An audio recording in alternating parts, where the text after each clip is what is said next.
Del señor presidente de la Corte Superior de Justicia del Callao, les damos la más cordial bienvenida a la presentación de la revista institucional Adverbum de nuestra Corte Superior, la misma que se imprime por 13ª vez.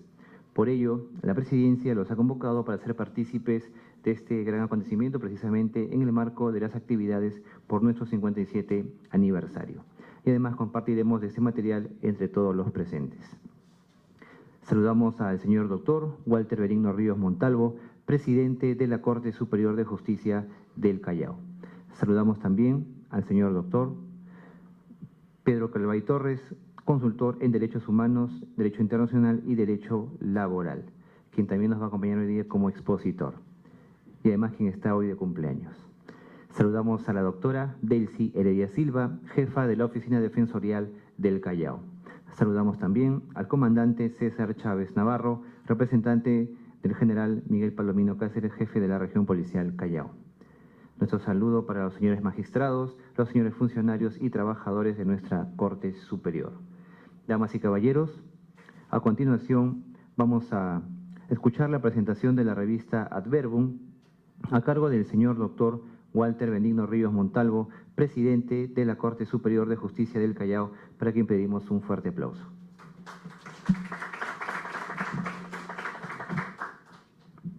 Bueno, muchas gracias a todos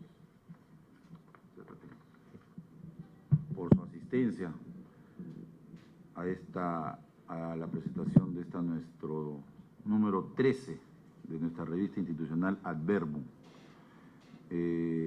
Con una vocación siempre de fomentar la producción académica tanto de profesores y docentes universitarios como el doctor Calvay, magistrados y servidores de nuestra institución y de otras instituciones vinculadas al quehacer judicial. Saludamos cordialmente al doctor Calvay, amigo y profesional de primer nivel que nos acompaña y que nos va a ser expositor el día de hoy, a la doctora Delcy Heredia, que siempre nos acompaña, al doctor Roberto Obando, que está en camino, ¿no? Al doctor Garrido, que también se encuentra presente, señores servidores, magistrados, el señor también Chávez Navarro, representante del señor general Miguel Palomino, jefe de la región policial del Callao, y a todos los presentes. Esta revista institucional tiene, creo yo, importantes artículos, todos ellos con aportes interesantes, como dije, de tanto escritores nacionales como internacionales. Dentro de estos últimos tenemos, por ejemplo, los aportes de la doctora Yasna Otárola Espinosa, hermana profesora de Chile, ¿no? La cual nos ha escrito sobre un tema muy interesante y vino a exponerlo acá también, sobre la protección de la capacidad a través del mandato escrito. También tenemos artículos de la doctora brasileña o brasilera Franciane Hasse sobre el derecho procesal civil en Brasil, ¿no? Una historia, una evolución histórica del proceso civil en dicho hermano país. También tenemos artículos de el doctor Rubén Pacheco Inclán, profesor mexicano, que nos ha escrito sobre base filosófica de la justicia reparadora y de la negociación. Tenemos aportes de el doctor, último doctor venezolano, Wilmer Ruiz Carrero, que también vino a exponer a nuestra corte sobre el tema de microscopía electrónica de barrido escrito. El día de hoy vamos a presentar esta revista. Previamente vamos a escuchar la exposición del doctor Calvay, quien nos ha escrito sobre el enfoque de capacidades como alternativa para medir el impacto de las sentencias de la Corte Interamericana en el Perú. a la luz de un enfoque de capacidades de Marta Nussmann en los casos conocidos de María Teresa de la Cruz Flores, María Elena Loaiza Tamayo y Wilson García Astro.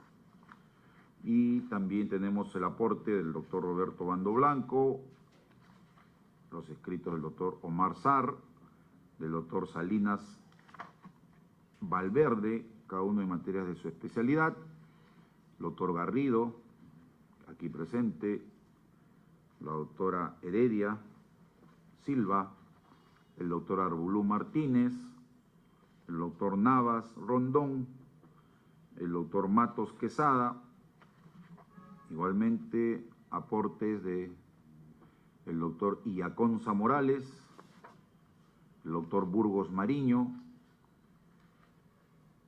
el doctor Parra García, el doctor Zavala Mata, el señor general Figueroa González, dentro de los juristas o personas vinculadas al quehacer jurídico nacional. Por ello, sin más preámbulo, pues, damos a todos ustedes el agradecimiento por su presencia y hacemos la presentación correspondiente previa a la exposición del tema por el doctor Pedro Junior Calvay Torres. Muchas gracias. Agradecemos las palabras de presentación de la revista Adverbum a cargo del señor presidente de nuestra Corte y seguidamente vamos a también poder apreciar la presentación del tema, el enfoque de capacidades como alternativa para medir el impacto de las sentencias de la Corte Interamericana en el Perú. Dicha ponencia estará a cargo del doctor Pedro Junior Calvay Torres, consultor en Derechos Humanos, Derecho Internacional y Derecho Laboral. Vamos a escucharlo y recibirlo con un fuerte aplauso. Muy buenas tardes con todas y con todos. En estos breves minutos voy a tratar de hacer un pequeño resumen respecto a un tema muy importante que es el impacto que tienen las sentencias de la Corte Interamericana de Derechos Humanos en el Perú, pero a partir de un enfoque, el llamado enfoque de capacidades, que se denomina así, pero es en realidad un enfoque de desarrollo humano. Este tema o este artículo que he presentado en esta revista que tan amablemente tuve la invitación del presidente para poder participar, es un resumen de una idea que ya fue planteada en mi tesis para obtener el grado de Magíster en Derechos Humanos por la Universidad Católica, que está publicada también en la web, que nace, digamos, de una preocupación muy importante, ¿no? El Perú es uno de los países con mayor cantidad de sentencias en la Corte Interamericana. Efectivamente, actualmente suman 47 sentencias que ha tenido el Perú en la Corte Interamericana. Y mucho de la expectativa desde la academia, desde la magistratura, desde la reflexión que se ha hecho sobre las sentencias de la Corte Interamericana, se ha centrado eminentemente en el control de convencionalidad, en la lógica de poder entender en qué sentido los estándares de la Corte Interamericana, a partir de la interpretación de los derechos de la Convención, o incluso respecto a las medidas reparatorias, se pueden implementar en el derecho interno. La preocupación es relevante, es legítimo ver muchos autores que han hablado sobre este tema, pero yo me di cuenta de algo muy importante, que en esta reflexión académica bastante objetiva nos estábamos olvidando de un tema que era trascendental: la construcción de ciudadanía desde las víctimas. Algo que yo creo que se había dejado de lado muy pocas veces, tuve la oportunidad de revisar a muchos autores que habían hablado de estos temas, habían llegado a introducirse y a preguntarle a las víctimas que efectivamente iban al sistema interamericano si realmente la sentencia de la Corte Interamericana les sirvió de algo. Ese es en realidad el propósito de esta investigación. ¿Realmente las sentencias de la Corte están sirviendo de algo más allá de ser una sentencia que se pueda colgar en un retrato, en una habitación? ¿Realmente está sirviendo? Y con esa preocupación de poder entender y escuchar a las propias víctimas de qué está pasando con las sentencias de la Corte, más allá del examen de la convencionalidad, es de que me propuse hacer un examen de las sentencias de la Corte en 4 casos concretos, 4 casos emblemáticos de la Corte Interamericana: el caso Loaiza Tamayo, Cantor Benavides, De la Cruz Flores y Wilson García Asto. 4, tuve la oportunidad de entrevistar a las víctimas, conversar con ellas, por medio de una propuesta de entrevistas semiestructuradas, pero sobre todo desde la lógica de este enfoque de capacidades. Que este enfoque de capacidades es una alternativa, es una propuesta desde el llamado enfoque de desarrollo humano. ¿Qué es el enfoque de desarrollo humano? El enfoque de desarrollo humano es una propuesta filosófica, jurídica, incluso multidisciplinaria, no solamente vinculada a las ciencias sociales, que busca responder la pregunta si realmente el desarrollo humano se puede medir en términos eminentemente económicos.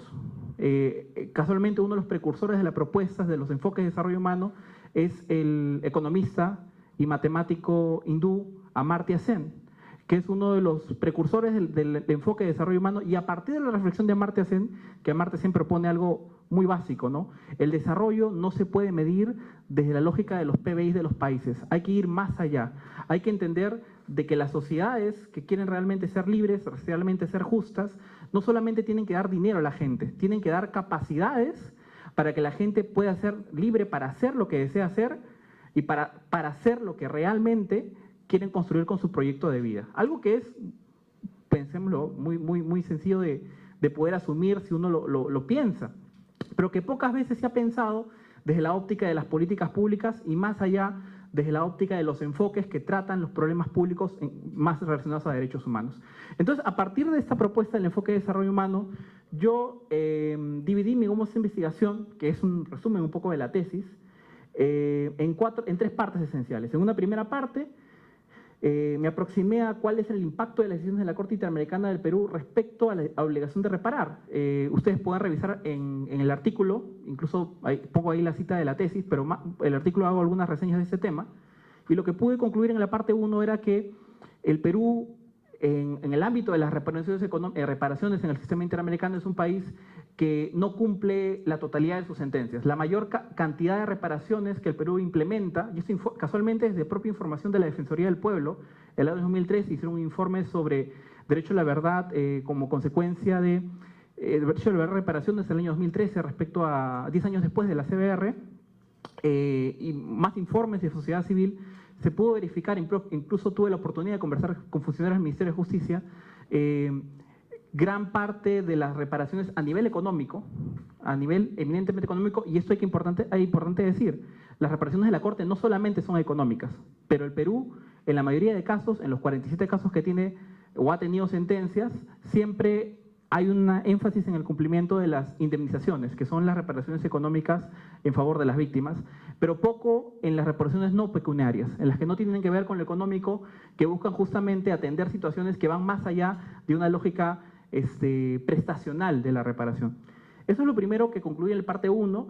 Hablé que este estado de la cuestión sobre las reparaciones marcaba que el Estado peruano tenía una posición bastante prestacional respecto a las reparaciones, y daba un ejemplo, incluso en la tesis lo propongo. Hay algunas sentencias de la Corte Interamericana donde se le ordena al Perú implementar cursos en las universidades públicas. Estoy hablando de sentencias del año 2006 o 2010, y el Estado no las cumple. En algunas sentencias la Corte Interamericana le ha ordenado al Perú cambios en la legislación interna sobre el tratamiento, por ejemplo, del crimen de desaparición forzada. Me refiero a un caso concreto, el caso Suero Rivera y familiares contra Perú, un caso donde la Corte le vuelve a insistir por 4ª vez de que hay una necesaria modificación del tipo de desaparición forzada, que al día de hoy no lo ha implementado hasta el momento, por el proceso inacabado de implementación del Estatuto de Roma, y entre otros tipos de medidas de reparación que no son eminentemente pecuniarias y que el Estado aparentemente no quiere o no tiene la intención de cumplir. Este es el estado de la cuestión al día de hoy respecto a las reparaciones en el Perú. Con cargo a hacer un resumen muy arbitrario, porque obviamente en la tesis doy mucho más detalles de estas cifras, pero lo cierto es que ese es un estado de la cuestión que nos lleva a la reflexión, ¿no? ¿Qué está pasando? ¿Por qué el Perú solamente atiende lo económico? ¿Será porque lo económico es más fácil de cumplir? Porque obviamente pagarle $1 millón a una víctima, que no es todos los casos, por cierto, los más antiguos sobre todo, o pagarle 30.000 soles por sus lágrimas, como algunas víctimas me decían, ¿no? Me pagaron $30.000 por las lágrimas, ¿no? Básicamente eso es el enfoque que a veces sienten aparentemente podría tener el Estado. Hablé con funcionarios del Ministerio de Justicia y también tenían una perspectiva bastante similar, que era lo más fácil de cumplir, aparentemente. Entonces, el estado de la cuestión es ese. El Estado peruano, sobre todo, cumple las reparaciones pecuniarias y las que no tienen como obligaciones no pecuniarias no suele cumplirlas en la mayoría de casos. En una segunda parte ya me adentré a hablar del enfoque de capacidades como una estrategia para medir este impacto, ¿no? Y lo interesante de esta parte 2, que es lo que quiero reflexionar, es que yo propuse una metodología en la tesis y también que se refleja en el artículo que hemos presentado, en que pude extrapolar las medidas reparatorias que otorga la Corte Interamericana, que son 5, con la propuesta de Marta Nussbaum sobre capacidades centrales. Para Nussbaum, una sociedad verdaderamente justa debe proponer estas 10 capacidades centrales. Capacidad central vida, que tiene que ver con el hecho de que un Estado debe promover no solamente ámbitos de no privar la vida de las personas, sino dar aspectos de vida digna de las mismas. Seguridad de salud corporal respecto a la posibilidad que los Estados tienen que proveer atención en salud o espacios para la atención de la integralidad de las personas. Respecto, por ejemplo, sentidos, imaginación y pensamiento, algo que no se reflexiona mucho, ¿no? Que también las sociedades tienen que proveer espacios para la reflexión de la propia persona sobre lo que es y su rol en la sociedad, algo que no se hace tampoco desde la óptica estatal, porque se piensa muchas veces que eso es algo que tiene que ver internamente con el individuo, pero poco a veces se ve la intención que el Estado debe tener estos temas. Y una de las cosas interesantes que también propone Nussbaum como capacidades centrales es, que acá no se ve, creo que está tapando la sombra, pero habla de la capacidad del juego. Nussbaum habla de algo muy interesante, que a veces muchos atienden las necesidades económicas o materiales de la gente, pero poco se ve la necesidad del ocio, de recreo, como una necesidad humana para el desarrollo de la persona. Entonces, son 10 capacidades centrales que propone Nussbaum y yo me propuse en la tesis extrapolar las categorías de capacidades centrales con las medidas reparatorias de la Corte Interamericana y construir a partir de esta extrapolación entre estas dos tipos de categorías, unas vinculadas a la filosofía y a la sociología, con otras vinculadas al sistema interamericano, para hacer un control, un cuadro de control. La propuesta era verificar lo siguiente. Por ejemplo, la Corte dio medidas de restitución, por ejemplo, ordenó la libertad de ciertas personas. ¿En qué medida la medida de restitución, que es la libertad, cumplió con garantizar capacidades centrales realmente en las personas? Las medidas de rehabilitación, la Corte ordenó atención en salud, ordenó que las personas fueran inscritas en el sistema integral de salud. ¿Esta inscripción logró satisfacer capacidades centrales de las víctimas o no lo hizo? Igual, en el ámbito de las medidas de no repetición, la Corte ordenó que el Estado planteara cambios legislativos importantes respecto a ciertos temas en casos concretos. Esto tuvo un impacto en las capacidades centrales de la víctima, y a partir de esta extrapolación, igual la indemnización y las medidas de satisfacción que tienen que ver con medidas de perdón, de disculpas públicas que también el Estado está obligado a cumplir. Y fue muy interesante porque a la hora de extrapolar esto, mejor en los casos ya concretos, en los 4 casos, pudimos verificar muchas cosas muy interesantes que no se pueden o no se verifican de la propia lectura de las sentencias de la Corte Interamericana. Para dar algunas cosas que planteamos en el artículo. Primero, era que desde el ámbito de las medidas de rehabilitación, cuando la Corte Interamericana ordena una medida de rehabilitación, en este caso la atención a la salud en favor de las víctimas, lo que hace el Estado peruano es inscribir a la persona en el sistema integral de salud. Es lo único que se queda. Puede haber sido víctima de tortura, por ejemplo, en el caso de Wilson García Asto. Wilson fue torturado, de hecho la propia Corte, la sentencia de la Corte establece que él fue víctima de tortura. Durante el momento de la detención, estuvo casi 6 días sin ver a sus familiares, fue golpeado, fue llevado a una playa y amenazado de muerte si no confesaba que era terrorista, por ejemplo. Cosas por el estilo que sucedieron en la vida de Wilson. Y para el Estado la única medida satisfactoria era solamente inscribirlo en el sistema integral de salud. Algo que, bajo la óptica de la propuesta que yo proponía, no estaba cumpliendo con satisfacer realmente capacidades centrales. Yo me di cuenta de que estas medidas de rehabilitación en el caso de Wilson era totalmente nula su impacto respecto a las capacidades centrales. Respecto a otras medidas, por ejemplo, interesantes, en el caso de María Teresa de la Cruz Flores, la Corte Interamericana, ¿qué pasó en el caso de María Teresa? María Teresa era una médico de un hospital público, fue procesada por terrorismo, porque se decía que ella había curado a miembros de Sendero Luminoso. Lo que dijo la Corte Interamericana en el caso María Teresa de la Cruz Flores era que el acto médico humanitario, y es un estándar de la Corte Interamericana, no puede ser criminalizable. Y de hecho, la Corte no llegó a decir que esto había sido comprobado, que ella había atendido terroristas, pero en el supuesto que haya sido ese el hecho, ese acto médico no puede ser criminalizado bajo la óptica del derecho internacional humanitario y el derecho internacional de los derechos humanos. La sentencia era clara. El Estado tenía que liberar a la persona y iniciar nuevos procesos judiciales bajo esta premisa. Lo cierto es que en el caso de María Teresa, cuando ya se implementó la sentencia de la Corte Interamericana, al día de hoy María Teresa está fuera del país en condición de refugiada. ¿Por qué? Porque el Estado peruano, pese a que la sentencia de la Corte manda algo específico sobre el tema de la obligación de reparar respecto a casos de actos médicos humanitarios, ha incumplido abiertamente esta situación, de tal forma que incluso el año 2011 hubo una sentencia de la Corte de Supervisión de Cumplimiento donde se anuló una sentencia de la Corte Suprema que había ratificado su sentencia. La propia Corte Interamericana, la Corte Suprema peruana tuvo que anular su fallo porque estaba incumpliendo la sentencia de la Corte Interamericana. Al día de hoy, María Teresa se encuentra fuera del país en condición de refugio y esta medida restitutoria, en el caso de María Teresa, no ha satisfacido ninguna capacidad central. Eso no se observa, por ejemplo, cuando uno revisa las sentencias. Es algo que hemos podido verificar del diálogo con las víctimas en los casos concretos. Otra medida para cerrar un poco el tema de las medidas de indemnización, las medidas de satisfacción.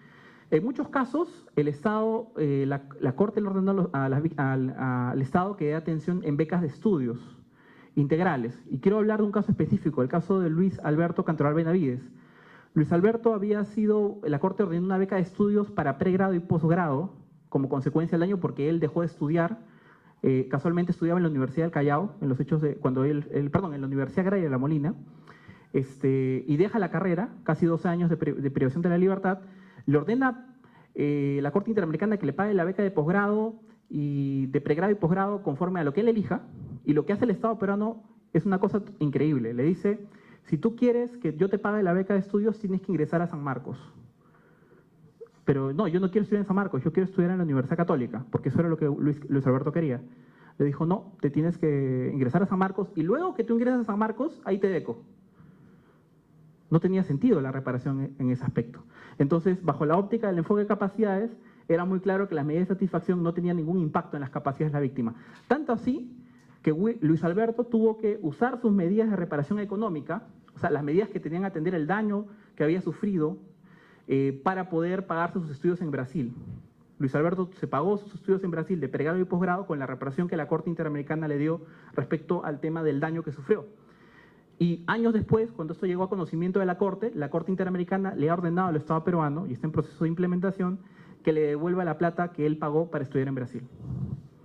Cosas así he podido verificar a la hora de confrontar lo que es el contenido de las sentencias de la Corte Interamericana, de estas medidas o 5 medidas de reparación que la Corte ordena en los casos, con el llamado enfoque o la propuesta de capacidades centrales. Ustedes van a poder mucho más detalle. Esta propuesta académica es una propuesta que no se ha hecho antes respecto a casos peruanos, sobre todo. En casos, Colombia, por ejemplo, no le habla como enfoque de capacidades, le llama enfoque diferencial. Usa otros enfoques también de desarrollo humano similares al de capacidades para poder verificar en qué sentido sus sentencias tienen un impacto en las víctimas, sobre todo en el ámbito de la justicia transicional en Colombia. Pero algunas conclusiones importantes que también he planteado en la tesis, ¿no? Primero era que este enfoque de capacidades ha demostrado, para mí, que las medidas reparatorias ordenadas por la Corte Interamericana no han logrado plenamente un efecto útil en favor de las víctimas, de las capacidades centrales de las víctimas. En los 4 casos se observó ese comportamiento.